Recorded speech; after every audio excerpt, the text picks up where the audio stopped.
अस्सलाम वालेकुम व्यूअर्स, मैं हूं समीना पाशा। उम्मीद है आप लोग खैरियत से होंगे। व्यूअर्स, कुछ अहम खबरें और अपडेट्स लेकर इस व्लॉग में आपके सामने हाजिर हैं जनाब। खबरें बड़ी इंपॉर्टेंट हैं क्योंकि आज DGISPR की एक अहम प्रेस कॉन्फ्रेंस हुई जिसके बाद काफ़ी रद्दमल का सिलसिला भी जारी रहा। सॉरी। और इसके साथ साथ इमरान खान साहब से भी आज अहम मुलाकात हुई जेल में, और इस मुलाकात का अहवाल भी आपके साथ शेयर करेंगे। आपको बताएंगे कि बड़ी इंटरेस्टिंग डिटेल्स हैं इमरान खान साहब जो कुछ जेल में कर रहे हैं, उसके बाद जब वो वापस आएंगे बाहर जेल से तो क्या वो प्लान्स बना के बैठे, इस पे बात करेंगे। इसके साथ साथ आपको बताएंगे जनाब कि मरीम नवाज़ साहिबा ने एक नया प्रोग्राम लॉन्च कर दिया है, उसका क्या फ्यूचर होगा। और इसके साथ साथ कमर जावेद बाजवा साहब के भाई के हवाले से भी एक खबर है जो शामिल करेंगे। लेकिन इन सब बातों से पहले आपके साथ ये खबर शेयर करेंगे कि एक बहुत ही अहम फैसला आज सुबह आने जा रहा है, जिससे बड़ी हद तक आप यूँ बल्कि मैं कहूँगी से कि ये एक ऐसा फैसला है जिसमें दोनों तरफ जीत इमरान खान की है। कैसे, वो आपके साथ अभी शेयर करती हूँ। आपसे रिक्वेस्ट है कि चैनल को सब्सक्राइब कर लें अगर अभी तक सब्सक्राइब नहीं किया। तो सबसे पहले जैसे कि मैंने कहा कि बात का आगाज़ करते हैं एक अहम फैसले से मुतल्लिक। सुप्रीम कोर्ट ऑफ पाकिस्तान से ये अहम फैसला आने वाला है और ये मामला है नैब तरामीम केस का। और जैसा कि आपको मालूम है कि इस केस में जो तरामीम की गई थी उसको हुकूमत वक्त ने चैलेंज कर रखा है। इमरान खान साहब तो चाहते हैं कि जो तरामीम हुई थी वो बरकरार रहें, लेकिन बल्कि हुकूमत ने जो तरामीम की हैं अपने लिए, जिसमें उन्होंने शरीफ ख़ानदान और जरदारी साहब के केसेस जो थे वो ख़त्म करा लिए थे, तो हुकूमत ने ये केसेस ये तरामीम की और इनको इमरान खान साहब ने चैलेंज किया हुआ था। जो इब्तदाई तौर पर इमरान खान साहब के हक़ में आया फ़ैसला, लेकिन बाद में हुकूमत ने इस फैसले को चैलेंज किया, जिसके बाद अब इस पर समातें मुकम्मल हुई जून के महीने में, लेकिन फ़ैसला अभी तक नहीं आया था। तो बहरहाल किस्सा मुख्तसर ये कि इस फैसले के तहत अगर ये फ़ैसला इमरान खान साहब के हक़ में आता है और ये तरामीम ख़त्म हो जाती हैं जो कि नैब के कवानीन में की गई थी, तो इस सूरत में क्या होगा? इस सूरत में ये होगा कि नवाज़ शरीफ और शहबाज शरीफ और शरीफ फैमिली के दीगर जो बहुत सारे नैब केसेस हैं वो दोबारा से खुल जाएंगे और उनको दोबारा से फिर मुकदमात का सामना करना पड़ सकता है। इसी तरह जरदारी साहब और दीगर वो तमाम लोग जिन्होंने नैब तरामीम की वजह से अपने केसेस माफ़ करवा लिए थे या ख़त्म करवा लिए थे, वो सारे केसेस जो हैं वो रीओपन हो सकते हैं। लेकिन अगर दूसरी सूरत पे ये तरामीम बरकरार रहती हैं और इमरान खान साहब ये केस हार जाते हैं, तो उस सूरत में भी फ़ायदा इमरान खान साहब का है। उसकी वजह यह है कि उस सूरत में अगर ये तरामीम बरकरार रहती हैं तो जो खान साहब के ऊपर केसेस बने हुए हैं उसमें भी उन्हें फ़ायदा होगा। हमें ये बताया जा रहा है मुख्तलिफ आइनी और कानूनी माहिरीन की तरफ से कि जो तोशा खाना का केस है नैब का, वो तो वैसे ही सिरे से ख़त्म हो जाएगा, जबकि अलकादर ट्रस्ट केस में भी इमरान खान साहब को इस फैसले से फ़ायदा पहुंच सकता है। और ये बात जब हेयरिंग हो रही थी उस वक्त भी हुई। इमरान खान साहब से तो ये कहा गया, बल्कि जजेस की तरफ से भी ये बात हुई कि अगर ये तरामीम बरकरार रहती हैं तो उस सूरत में तो आपको भी फ़ायदा होगा। तो इमरान खान साहब ने कहा, ये बड़ी तारीख़ी उनकी बात थी जो उन्होंने हेयरिंग के दौरान कही कि भले मुझे तो इसका फ़ायदा होगा लेकिन मुल्क को नुकसान होगा, तो मैं जेल में बेशक रहूं, मुझे इससे फ़र्क नहीं पड़ता, लेकिन मैं ये चाहता हूं कि मुल्क का नुकसान ना हो, क्योंकि मुल्क तो पहले ही माशी तौर पर बहुत बहरान का शिकार है। तो इस तरह से बहुत से जो अरबों रुपए की मनी लॉन्ड्रिंग हुई, केसेस बने, करप्शन के केसेस बने, वो सब इन तरामीम के बहाल रहने से तो माफ़ हो जाते हैं, जो कि मैं नहीं चाहता। मैं चाहता हूँ कि जो मुल्क का पैसा लूटा हुआ है वो वापस आए। तो इमरान खान साहब ने इस को जानते हुए, इस फैक्ट को जानते हुए कि अगर ये तरामीम बहाल रहती हैं तो उन्हें फ़ायदा होगा, ना सिर्फ ये कि उन्होंने ये केस फिर भी लड़ा बल्कि इसकी मुखालफत में दलाइल भी दिए, और आखिर में उनके अपने जो दलाइल थे वो तकरीबन 37 मिनट के थे जो उन्होंने सुप्रीम कोर्ट ऑफ पाकिस्तान में दिए थे, जिनकी ऑडियो बाद में लीक भी हो गई थी। और उसमें फिर सब ने सुना था कि इमरान खान साहब ने किस तरह से दलाइल के साथ ये साबित करने की कोशिश की कि ये जो तरामीम है ये मुल्क के मफाद में नहीं है। लेकिन बहरहाल सबको इस फैसले का इंतज़ार था और 3 महीने से ज़्यादा वक्त गुजर चुका था, अभी तक ये फ़ैसला नहीं आ रहा था। अब फाइनली ये शॉर्ट ऑर्डर होने जा रहा है। बहुत से लोगों का ये ख्याल है कि बज़ाहिर ये फ़ैसला हुकूमत के हक़ में आएगा और ये तासुर मिल रहा है कि इस फ़ैसले में इमरान खान साहब हार जाएंगे, लेकिन ये इमरान खान साहब की एक ऐसी हार होगी जिस पे मेरा ख्याल है कौम काफ़ी खुश होगी। ये शायद पहली उनकी ऐसी हार होगी जिस पे कौम कहेगी कि अच्छा ही हुआ हार गए, क्योंकि इसका फ़ायदा अल्टीमेटली इमरान खान साहब को उनके केसेस में मिलेगा। तो ये एक ऐसा केस है, ये एक ऐसा फ़ैसला है जिसमें आप कह सकते हैं कि इमरान खान साहब के दोनों तरफ जीत ही जीत है, विन विन विन सिचुएशन है खान साहब के लिए। 9 बजे ये फैसला सुनाया जाएगा। जजेस का रोस्टर आ चुका है, काफ़ी सारे जजेस छुट्टियों से वापस आ चुके हैं। तो अब आप आगे आने वाले दिनों में देखेंगे कि मुख्तलिफ फैसले भी आना शुरू हो जाएंगे और इंटरेस्टिंग किस्म की हेयरिंग्स जो हैं वो भी स्टार्ट हो जाएंगी।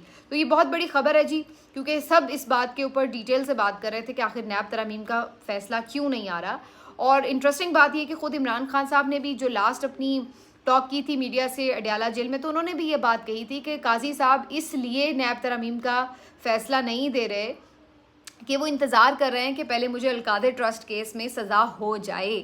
तो लगता है कि काजी साहब ने बड़ी दिल से इमरान खान साहब की ये बात सुनी और उन्होंने अगले ही दिन इस केस का फैसला देने का फैसला कर लिया। तो अब जनाब आज सुबह 9 बजे ये बड़ी खबर है सुप्रीम कोर्ट से आएगी, जिसमें दोनों सूरतों में इमरान खान साहब को फ़ायदा पहुँचेगा। तो लेट्स सी कि इसका क्या रिज़ल्ट आता है। अब आ जाते हैं जी इस बात के ऊपर कि इमरान खान साहब ने आज जेल में क्या बातें की।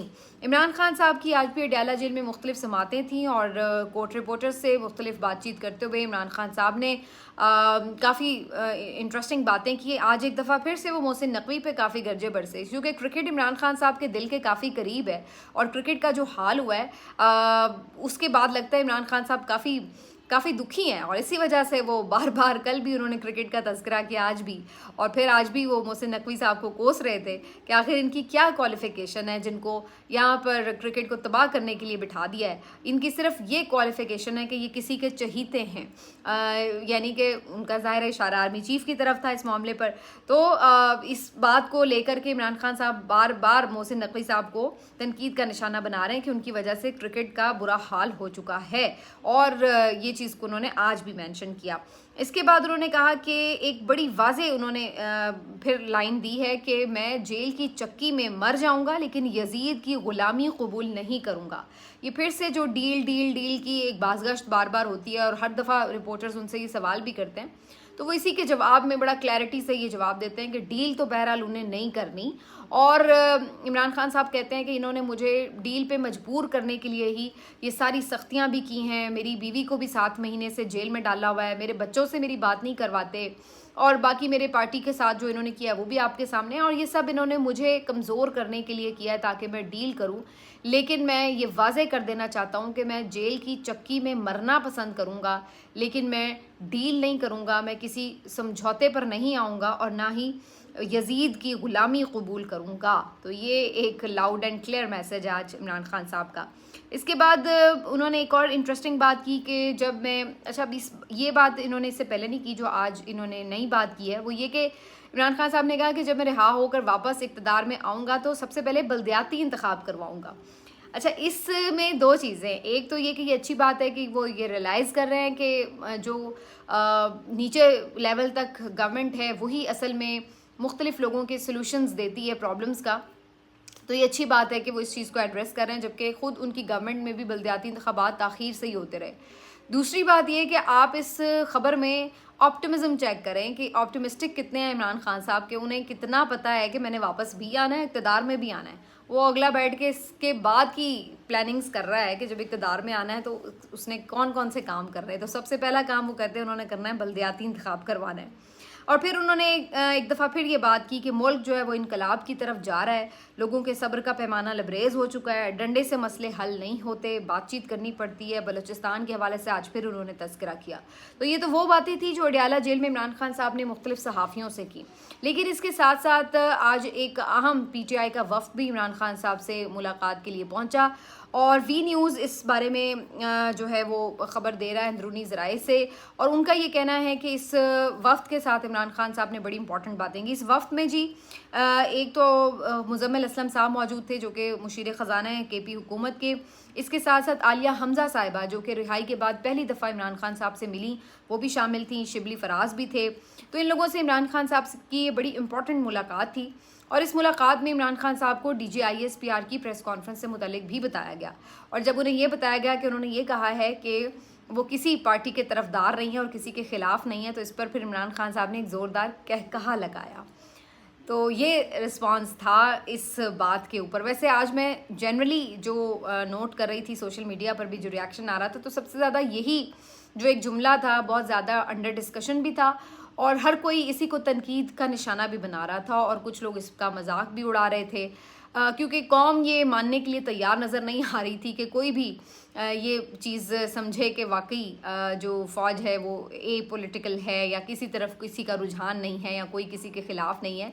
तो इस बात के ऊपर कम ही नज़र आया कि कोई यकीन कर रहा हो। तो इमरान खान साहब का जो रिएक्शन था इस पे वो ये था कि उन्होंने एक ज़ोरदार कहा लगाया और फिर उन्होंने ये बात भी की कि फ़ौज का काम दहशतगर्दी ख़त्म करना होता है, लेकिन अफसोस की बात है कि जो हमारी इंटेलिजेंस खुफिया एजेंसियाँ हैं इसको पाकिस्तान तहरीक इंसाफ को ख़त्म करने पर लगाया हुआ है। नतीजतन हम देख रहे हैं कि दहशतगर्दी मुल्क में बढ़ रही है और दूसरी तरफ आपने जो सियासी जमात है उसको तोड़ने में अपनी सारी एनर्जीज सर्व कर दी है। तो ये इमरान खान साहब का इस पे ख्याल था।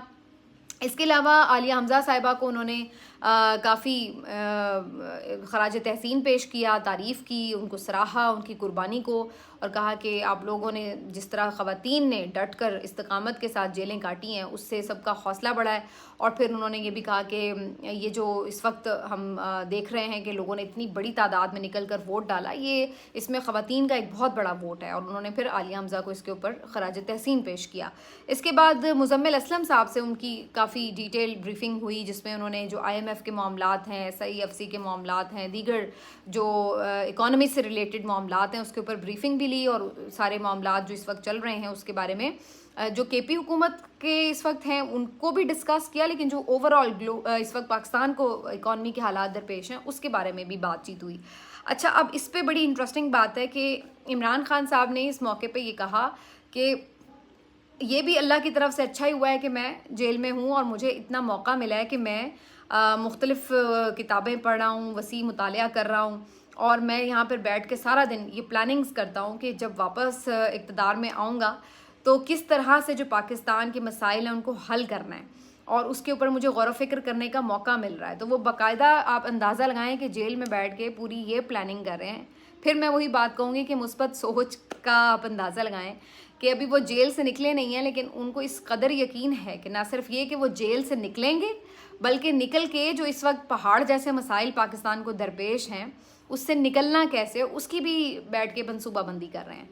और वो मुख्तलिफ जो पढ़ रहे हैं किताबें उसमें वो देख रहे हैं कि जो लोग गुर्बत से निकले कैसे निकले, जो कौमें बनी वो कैसे बनी, जो ज़वाल का शिकार हुई उनके क्या मसले मसाइल थे, वो क्या वजूहात थी, उन्होंने क्या गलतियाँ की, तो वो भी वो देख रहे हैं। और साथ में वो पूरा अपने आप को वो कहते हैं कि तैयार कर रहे हैं कि जब वो बाहर आएंगे तो उन्होंने क्या क्या काम करने हैं। तो इकॉनमी के हवाले से भी उन्होंने कहा है कि वो ज़बरदस्त प्लानिंग कर रहे हैं क्योंकि उन्हें पता है कि जो आते साथ ही सबसे पहला मसला होगा वो इकॉनमी का ही होगा। तो वो इस चीज़ के ऊपर भी बात कर रहे हैं। और फिर इसके बाद उन्होंने जो एक इंटरेस्टिंग बात बताई है ये भी है कि जो बीच में पहले शीशे की एक दीवार होती थी मुलाकात के दौरान वो भी हटा दी गई है। तो ये भी एक इंटरेस्टिंग फैक्ट है जानने के लिए कि आखिर एक तरफ जहाँ बहुत सारी चीज़ों में सख्तियाँ बढ़ाई भी गई हैं तो वहाँ पर वैसे इसके ऊपर तो हाई कोर्ट का ऑर्डर भी था कि दीवार हटा दी जाए। और आज हाई कोर्ट के ऑर्डर के बाद जो उनके वकला को अंदर नहीं जाने दिया जाता था उन्हें भी जाने दिया गया है और उनके वकला भी आज गए हैं जिनको पहले गेट पे ही रोक लिया जाता था। नहीं हैदर पंजोता साहब, फैसल चौधरी साहब, ये सब लोग भी। तो बहरहाल जी ये आज इमरान खान साहब की सारी गुफ्तगू थी जिसमें उन्होंने बैठकर जो है वो बड़ा सारा तज्जिया भी किया और सारी बातों के ऊपर रिएक्शंस भी दिए हैं। तो ये उनकी जी गुफ्तगू थी। अब आ जाते हैं अगली स्टोरी की तरफ कि मरीम नवाज़ साहिबा क्या कर रही हैं। मरीम नवाज़ साहिबा ने जी आज एक नया प्रोजेक्ट अपना लॉन्च किया है और ये जो उन्होंने अनाउंस किया था कि जनाब पंजाब के जो मुख्तलिफ सरकारी स्कूलों के बच्चे हैं उनको दूध के पैकेट फ़राहम किए जाएंगे। तो आज DG खान से उन्होंने इस प्रोजेक्ट का आगाज़ किया बाकायदा और इसमें उन्होंने फ़िलहाल जो पहले 3 अज़ला हैं उनको ये सिस्टम शुरू किया है और कहा है, उन्होंने ऐलान किया है कि जी हर रोज़ बच्चों को यहाँ पर दूध का एक पैकेट मिला करेगा। और इस मौके पे उन्होंने भरपूर किस्म की टिकटॉक्स बनाने का जो एक अपना तरीका है वो भी जारी रखा और ख़ूब सारी टिकटॉक्स बनाई बच्चियों के साथ, बच्चों के साथ। और फिर यहाँ पे उन्होंने ख़िताब भी किया, ख़िताब भी बड़ा ही आमियाना सा उनका वही बातें कि जी आपका बड़ा ख्याल है मुझे और जी कभी ऐसा नहीं हुआ पंजाब की तारीख़ में और आपको जब दूध का एक पैकेट मिलेगा आप वो पियेंगे तो आप बड़ा अच्छा फील करेंगे। तो इस किस्म की अजीबो गरीब सी उनकी बातें थी। बात ये है कि अक्सर लोग इस पे तनकीद भी करते हैं कि जी आप हर प्रोजेक्ट पे तनकीद करते हैं, मरीम नवाज़ के या उस तरह। बात ये कि बिल्कुल सीरियस प्रोजेक्ट्स के ऊपर तारीफ़ भी होनी चाहिए, की भी जा सकती है कि जी ये अच्छे प्रोजेक्ट्स हैं गरीबों के लिए, जहाँ पे वाकई बहुत मुश्किल हालात हैं लोगों के महंगाई में, वहाँ पर बच्चों को दूध उनके लिए पिलाना वाकई मुश्किल काम है। और इस वक्त जो दूध की कीमत है वो तो बेचारे अच्छी जो वेल ऑफ फैमिलीज़ थी वो भी अफोर्ड नहीं उस तरह से कर पा रहे। तो उस सूरत हाल में ज़ाहिर है कि यानी ये चीज़ एक तकलीफ़ जो गरीबों के लिए है वो तो अपनी जगह मौजूद है गरीब बच्चों के लिए, लेकिन हमारा यहाँ प्रॉब्लम क्या है?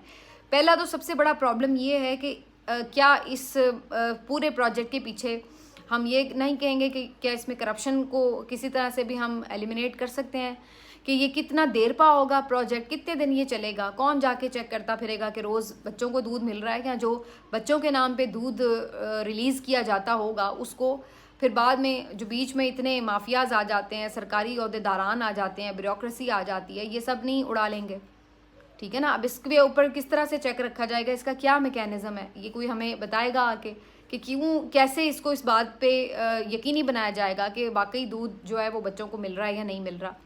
फिर दूसरी बात ये कि ये सब चीज़ें आप उस वक्त कर रहे होते हैं जब आपका तालीमी मयार ये सब चीज़ें बड़ी सही जा रही हैं, आपका 2.5 करोड़ बच्चा स्कूलों से बाहर है और आप अच्छे खासे पैसे सिर्फ दूध फ्राहम करने के ऊपर बच्चों के लगा रहे हैं।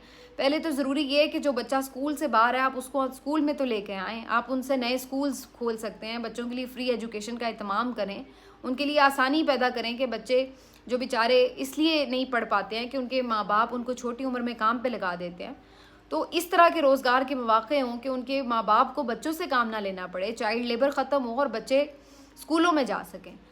तो उन चीज़ों से हट के आप इस चीज़ के ऊपर लगा रहे हैं कि जी आप दूध पी लें, अब कल को आप कोई नया प्रोजेक्ट खोलेंगे जी हम एक एक चॉकलेट भी दे रहे हैं। तो भाई बात ये कि जो मेन कॉज है आप पहले उसको तो प्रॉब्लम को तो सॉर्ट आउट करें, उसके बाद ये इजाफी जो बातें हैं उसके ऊपर बात हो सकती है। और वो भी उसमें बज़ाहिर यही नज़र आता है, दो ही मकसद हैं, या तो इसमें एक एक्स्ट्रा ऑर्डनरी तशहीर शुरू हो जाती है जो कि हम देख रहे हैं, अब करोड़ों रुपए के इश्तिहारात मीडिया में बांट दिए जाएंगे, जी दूध पिला रही है, दूध पिला दिया, जी दूध पिला दिया। और दूसरा उसका वो कितनी देर रहेगा जारी, कितना उससे वो रहेगा, वो जैसे कि मैंने कहा कि उसमें बहुत सारे हमेशा खदशात रहते हैं कि मुस्तहिक लोगों तक पहुंचता ही नहीं है वो रिलीफ, तो वो भी अपनी जगह एक मौजूद रहेगा। तो बहरहाल ये सारी चीज़ है जिसके ऊपर जो है वो इस वजह से फिर तनकीद भी होती है। और आखिर में स्टोरी के कमर जावेद बाजवा साहब के भाई इकबाल जावेद की जो डिग्री है वो जाली निकल आई है, जिसके बाद उन्हें PIA से फारिग कर दिया गया है। अब आप अंदाज़ा लगाएं कि मतलब कैसा मामला है, अजीब सी बात है वैसे कि इस लेवल पे भी लोग इस किस्म की हरकतें करते हैं। मतलब साबिक आर्मी चीफ का भाई है और जाली डिग्री लेके बैठे हुए हैं और जनाब बड़े बड़े ओहदों पे भी हैं, और जब ये राज खुला है तो उसके बाद अब उनसे ओहदा वापस लिया गया है। तो ये सूरत हाल है। आप जजों की डिग्रियां जो कि सही हैं उनको जाली जो है ना वो करार दिलवाने के ऊपर पूरी एनर्जियाँ सर्फ हो रही हैं, सारा कुछ हो रहा है, लेकिन दूसरी तरफ अंदर खाते क्या हो रहा है वो आपके सामने है।